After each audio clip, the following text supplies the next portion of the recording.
गुरु गुण ही रह गए और चेला चीनी हो गया। ज़्यादा दिनों की बात नहीं, संवत 1920 की एक सच्ची और विचित्र घटना सुनी। उस घटना ने यह कहावत प्रमाणित कर दी कि गुरु गुरु ही रहे, चेला चीनी हो गया। दक्षिण के एक शहर में भगवान श्री कृष्ण का मंदिर है। महंत थे उस समय बाबा धर्मदास जी। एक दिन एक अहीर का लड़का उनके पास आया और उनका चेला हो गया। वह माता पिताहीन एक 12 साल का लड़का था।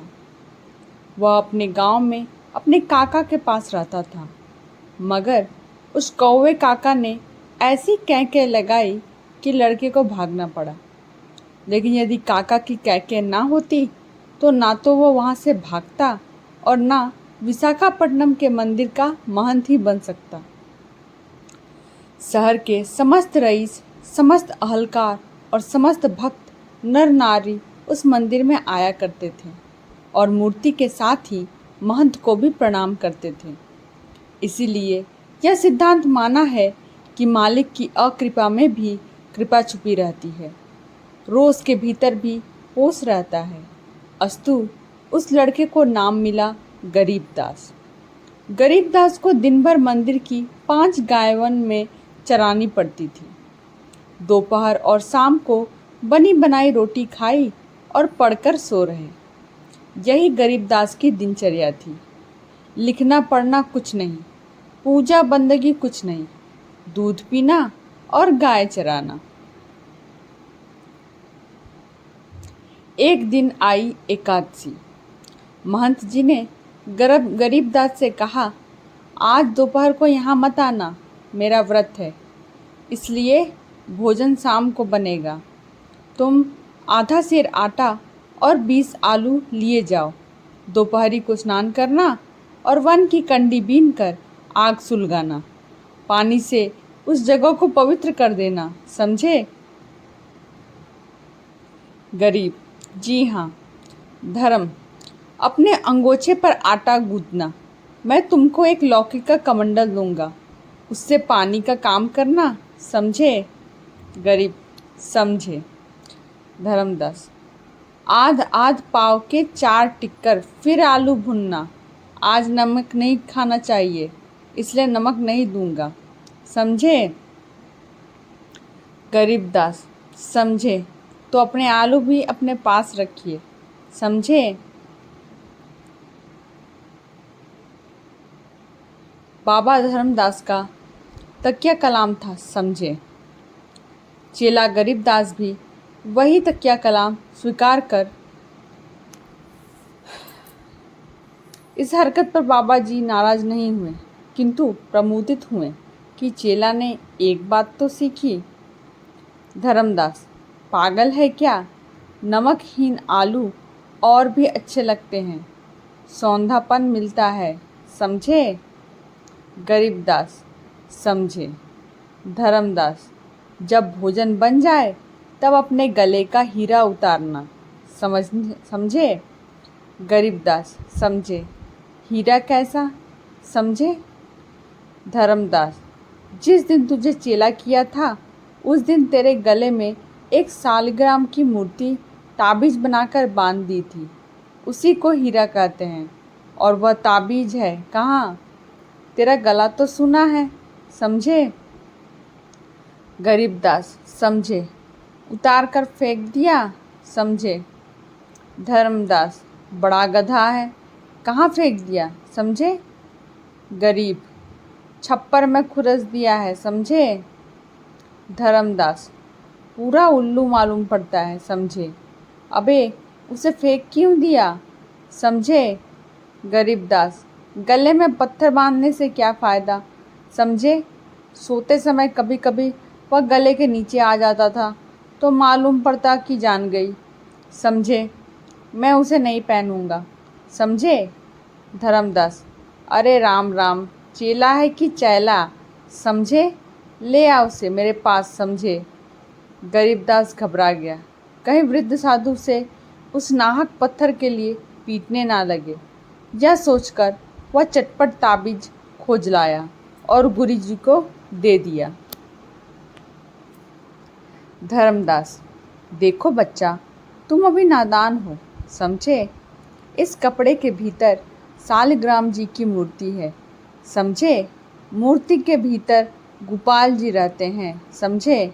गरीबदास, वही गोपाल जी कि जिन्होंने वृंदावन में अवतार लिया था, समझे? मेरी ही जाति के थे, अहिर थे, दिन भर गाय चराया करते थे और मुरली बजाया करते थे, समझे?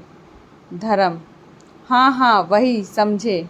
जब भोजन बना लो तब इस ताबीज़ को गले से उतार कर आगे रख देना और कहना कि गोपाल जी भोग लगाओ, समझे? फिर तुम भोजन करना, समझे? गरीबदास, समझे। धर्मदास, अच्छा तो आ हीरा बांध दे, समझे? गरीब, समझे। धर्म, कोई हर्ज नहीं है, समझे? गरीबदास, समझे। धर्म, हट नहीं करना चाहिए, समझे?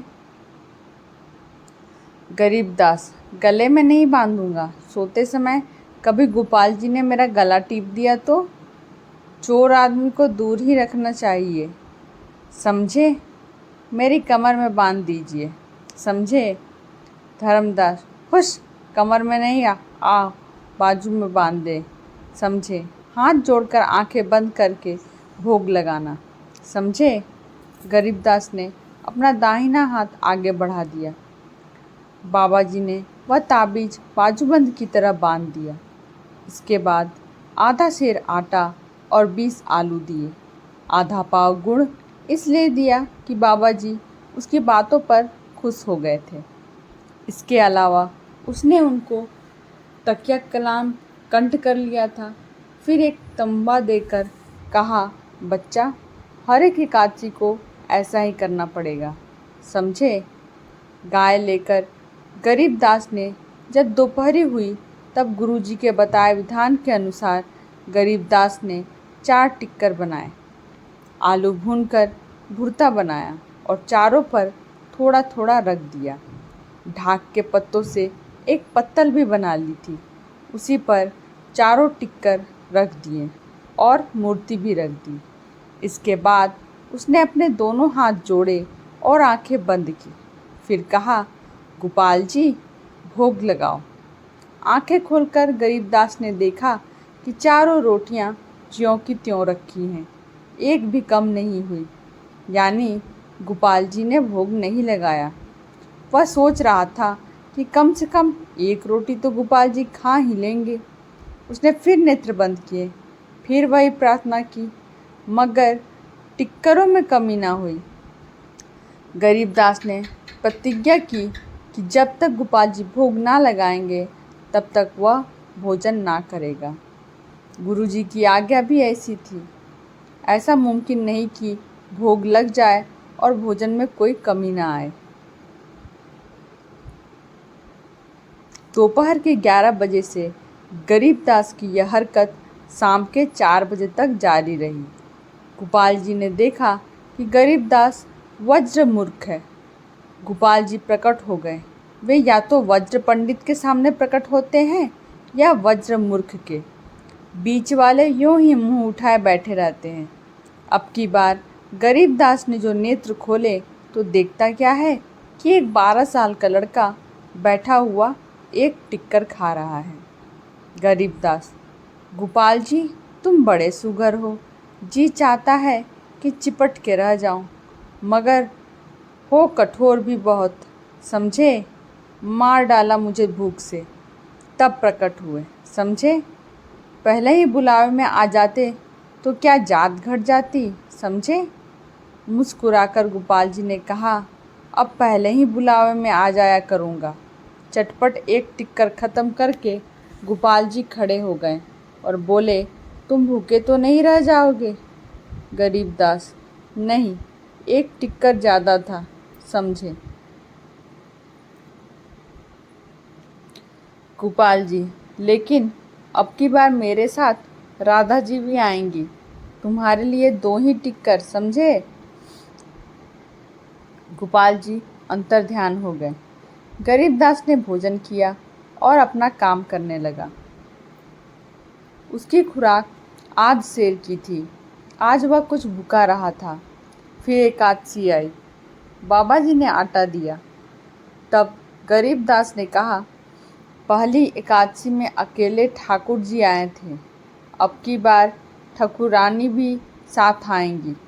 पाव भर आटा और दीजिए, समझे।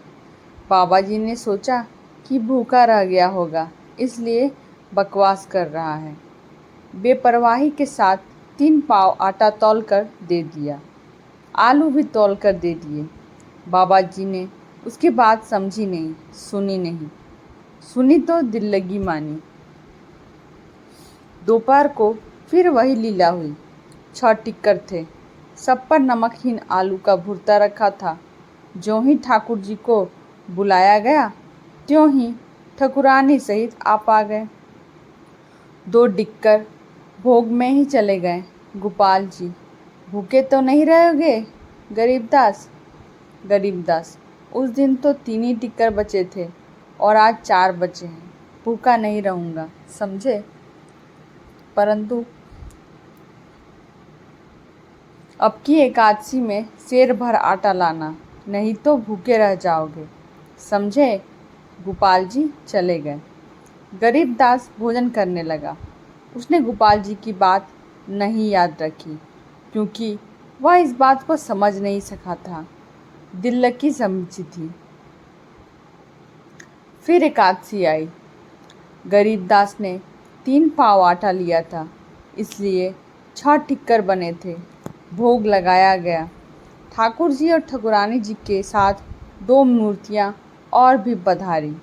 सत्यभामा और रुक्मणी जी सहित चारों ने 4 टिक्कर उठा लिए। अपने लिए 2 ही टिक्कर देख गरीबदास मसोस कर रह गया। उसने सोचा, ठाकुर जी की ठाकुरानियों का अंत नहीं है क्या। जब सब लोग खा पी चुके, तब हंसकर गोपाल जी ने कहा, कहो गरीबदास, मैंने कहा नहीं था कि आटा सेर भर लाना। खैर, अब की एकादशी पर 1.5 सेर आटा लाना, समझे। गरीबदास, सो क्यों समझे। गोपाल जी, मेरे 2 सखा भी आना चाहते हैं, मनसुखा और श्रीदामा। वे तो अभी आ रहे थे। कहते थे कि गरीबदास को देखेंगे कि कैसे भोग लगाता है, समझे। गरीबदास, उनको लाने की ज़रूरत नहीं।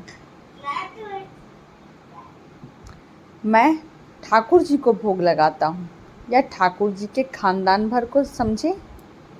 गोपाल जी, समझो चाहे ना समझो, अब की बार आटा ज़्यादा लाना, समझे।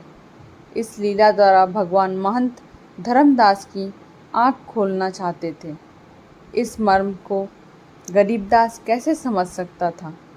वह चुपचाप भोजन करने लगा। ठाकुर जी अपनी पार्टी के सहित गोलोक चले गए। धर्मदास, बेटा गरीब, आज फिर एकादशी है, समझे। गरीबदास, रोज रोज एकादशी खड़ी रहती है, समझे।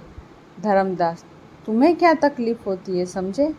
गरीबदास, जिस पर बीतती है वही जानता है, समझे। धर्मदास, क्या तुम भूखे रहते हो? 3 पाव खा जाते हो। यहाँ तो तुम दोपहरी में आधा सेर ही खाते हो, वन में 3 पाव में भी भूखे रहते हो, समझे। क्या आटा बेचने लगे हो, समझे। गरीबदास, मैं ही सब खा जाता हूँ क्या? ठाकुर जी के भोग में कुछ खर्च नहीं होता है क्या? कभी 2 जने आते हैं, कभी 4 जने आते हैं, कभी अब की बार 6 प्राणी आएंगे। 1.5 सेर आटा दीजिए, नहीं तो मैं गाय चराने नहीं जाऊंगा। आपकी चेचे से तो कक्का की कैं ही भली थी, समझे। धर्मदास ने 1.5 सेर आटा दे दिया और स्थिर किया कि आज खुद दोपहरी में छिपकर देखेंगे कि वह आटे को फेंकता है या बेचता है या क्या माजरा है। भनभनाता हुआ गरीबदास जंगल की तरफ चला गया। दोपहरी हुई। महंत धर्मदास छिपकर वहां जा पहुँचे जहां गरीबदास टिक्कर बना रहा था। एक झाड़ी में पीछे की तरफ बैठ गए। गरीबदास ने 12 टिक्कर बनाए थे। आटा बचाया नहीं था। सब रोटियों पर थोड़ा थोड़ा आलू का भुर्ता रखा था। जरा जरा सी मिठाई भी सबके साथ रख दी गई थी। दोनों हाथ जोड़कर जो ही गरीबदास ने भोग लगाया, त्यों ही यह क्या, धर्मदास ने देखा कि 16,000 रानियों सहित 8 महारानियों सहित 3 सखाओं सहित मुरलीधर प्रकट हुए। सब ने सब पा टुकड़े टुकड़े कर खा डाली। गरीबदास को कुछ भी ना बचा। 16 आना एकादशी को सामने देख वह बेचारा अकबका गया। धर्मदास का शरीर पसीने पसीने हो रहा था। भोग या सर्वस्व भोग लगाकर नटवर तो रासलीला करने लगे। सब लोग नाचने और गाने लगे। गरीबदास ने कहा, मैंने पहले ही कहा था कि चोर आदमी से दूर ही रहना चाहिए, समझे।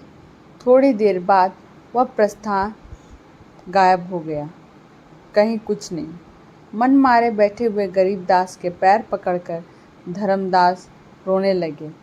यह नई आफत देख बेचारा गरीबदास और भी घबरा गया और उछलकर दूर जा खड़ा हुआ।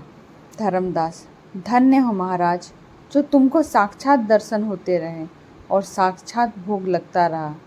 हाय, मुझे तो जीवन भर पूजा करते हो गया, कभी सपने में भी अपने गोपाल जी को ना देखा। आज से मैं चेला और आप गुरु, समझे। गरीबदास, आप कहते हैं क्या हैं, समझे। आप तो कहते थे कि मैं आटे को बेचता हूँ, समझे। धर्मदास, समझे, मैं पापी हूँ, मैं अपने प्रभु द्वारा त्यागा गया हूँ, समझे। मुझसे कहीं ज़्यादा आपकी पहुँच है। अब मंदिर पर चलो।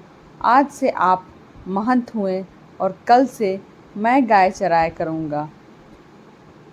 गरीबदास और गायों को साथ लेकर धर्मदास जी मंदिर पर गए। गरीबदास के बाद बहुत रोकने पर भी उसे महंती दे दी गई। दूसरे दिन से धर्मदास जी गाय चराने लगे। शहर वालों को जब यह घटना मालूम हुई तो उनके हृदय में भगवान श्री कृष्ण का विश्वास कहीं ज़्यादा बढ़ गया। इस घटना पर लोगों ने कहा, गुरु गुड़ ही रहे, चेला चीनी हो गया। आशा है आज की कहानी आप लोग को बहुत पसंद आई होगी।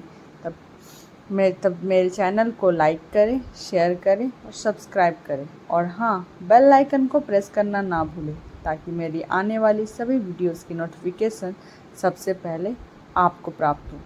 तब तक के लिए धन्यवाद।